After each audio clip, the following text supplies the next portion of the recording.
The Wheel and the Butterfly. Written by Justice3442 and read by Justice and 3442. Chapter 2. Pinky vs. Seatbelt. So, what do you think? Dan whispered to his buddy in the driver's seat as the car pulled along. Pinky held up one of Dan's flyers to her face and squinted at it intently as streetlights washed the inside of the car in light to return to dark over and over again. I just think she's a poor lost girl who wandered over a little farther than she meant, Chris answered. Yes, because that totally explains why such concepts such as car doors and walking elude her. Well, where do you think she came from? I already told you, she's obviously a spy of some sort sent to kill me. Dan, I don't think she's a spy. Give me one good reason why my spy hypothesis wouldn't work. Well, she's awfully uncoordinated for a spy. Pshaw! Dan waved his hand dismissively. She's obviously just doing that to lead us into a false sense of security. She's laying it on awfully thick then, don't you think? Chris said, raising his eyebrows for emphasis. Okay, so she's a bad spy.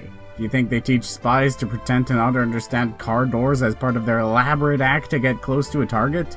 Chris said sarcastically. I don't know! I'm not an expert on spies! Gee, you're right. Guess I'll just call my wife and ask her what she thinks.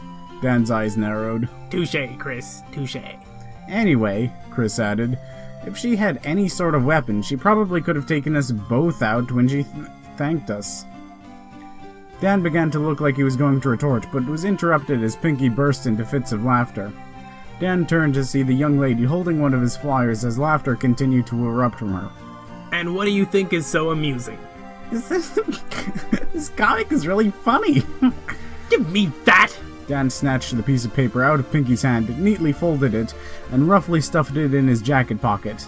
That is not a comic, it is a call to arms. Dan, I'm pretty sure that thing was satirical in nature, Chris interjected. I will not sit here and let you besmirch the great Notley's work that way. Dan glanced back at Pinky. Chris, stop the car right now! Chris let out a confused and alarmed sound and slammed his foot on the brake pedal. Pinky likewise let out a confused and alarmed sound as she lurched forward with nothing to stop her until she hit the transmission hump with her face.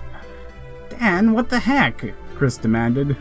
Ow, Pinky mumbled as she slowly got up, rubbing her forehead. And that, children, is why we buckle in when we get in a car. Pinky stared at Dan blankly, still leaning forward, her face several inches from his. Dan closed the distance to less than 2 inches. Sit down and put your seatbelt on, he roared in her face. Pinky sprung back into the driver's side rear seat, still maintaining eye contact with Dan. She blushed and gave an embarrassed smile. What's a seatbelt? Dan stared at her in shock. Even Chris had turned back at this point to stare at her wide-eyed and in disbelief. Unbelievable, Dan muttered as he smacked his palm against his face and dragged hand down. He undid his own seatbelt and leaned on the transmission hump so he could better indicate what he was talking about with his own hands. Grab the buckle, Dan said, pointing at the buckle, which Pinky grabbed. Now grab the metal tongue. Dan pointed at the metal tongue of the seatbelt hanging off the belt. Pinky obediently grabbed it. I thought the metal part was the buckle, Chris interrupted. No, you simpleton, the buckle is the female end and the tongue is the male end. Are they married? Shut up! Asked. Shut up! Now put the tongue into the hole on the buckle! Dan commanded. Pinky did as commanded and heard a satisfying click sound, then let go, quite pleased with herself. Was that so hard? Dan asked condescendingly. Chris smiled and pushed his foot down hard on the accelerator, causing the car to lurch forward and Dan to slip and slam his chest on the transmission hump. Pinky looked surprised for a second, then stifled a giggle with her hand. Dan turned around and pointed accusingly at Chris. You did that on purpose! He snarled, wheezing to catch his breath. Sorry, I thought we were all buckled in. Chris's grin grew wider. It's dangerous to be in a car with your seatbelt off, you know. Pinky's hand proved insufficient to stifle her giggles and laughter filled the car once more. Dan let out a series of incomprehensible growls of rage and attempted to lunge at Chris, who quickly tapped the accelerator again, causing Dan to wobble. Dan sat back down and buckled his seatbelt. So, anyone hungry? Chris asked. Dan made a disgusted sound. You're always hungry. Hey, taking down a mugger is hard work, Chris retorted. I think we deserve a break. I took out the mugger, Dan said, pointing towards himself. You, Dan pointed back at Chris, just barreled into him with your car. Look, do you want a burger or not? Dan grumbled. You're paying. Oh, like that's a surprise. Chris said, rolling his eyes. Don't get snippy! Dan said, leveling the car next in a series of dozen accusing fingers at Chris once more. Chris continued driving, glancing behind him and asked, Are you hungry? Are burgers okay? Pinky looked down at her stomach and it growled in reply. You ponies have hamburgers here? Pinky exclaimed excitedly. She smiled. I guess this place isn't so different after all. Chris cocked an eyebrow. Hey burger? Dan mirrored his tall friend's expression. Ponies? He turned in his seat to face Pinky. What, did you escape from some test facility where they had you penned up like livestock? No, Pinky said. Did I say something wrong? 2 things in a single sentence. Dan cried. That might even be a new record for you. Pinky puffed out her lip and whimpered quietly. Dan, Chris began in a chastising tone, give the poor girl a break. She's obviously had a rough day. Pinky nodded her head up and down vigorously. Dan rolled his eyes and turned forward. Whatever. If you're buying, then by all means, ferry us all to Burger File. Great, Chris said excitedly. And I think milkshakes are in order too.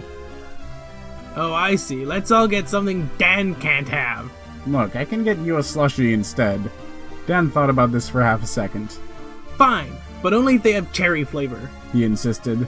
Dan, they've never not had cherry. Do you kiss your wife with that filthy mouth, Mr. Double Negative? Dan sneered. Chris sighed. Is it that much to ask I'm thanked instead of screamed at for offering to pay for Dan's food again? I'll just take whatever you two recommend, Pinky said tentatively. Dan turned his torso in his seat to face her and leveled an angry finger at her. You'll eat our scraps and like it! You didn't do anything! Pinky looked away for a couple seconds and rested her finger on her chin as she pondered a response. She then looked back at Dan and smiled. I was the bait, she said as her warm smile turned smug. Dan's face contorted into an angry scream, but no sound came out. He quickly turned around to face forward, crossing his arms, and put a sullen look on his face. Then it's settled. Burgers for everyone. Hooray! Chris said excitedly. Can you order for me, please, Mr. Chris? Pinky asked. It's just Chris, Chris responded. Dan rolled his eyes. Hey, let's go inside. I'm soaked. He turned to glare at Pinky once more. Some pony, he said, sneering at the word pony, had us out in the pouring rain to save her sorry butt. Pinky's smile quickly turned back to a pout as she let out a small whimper. It's going to be a long night.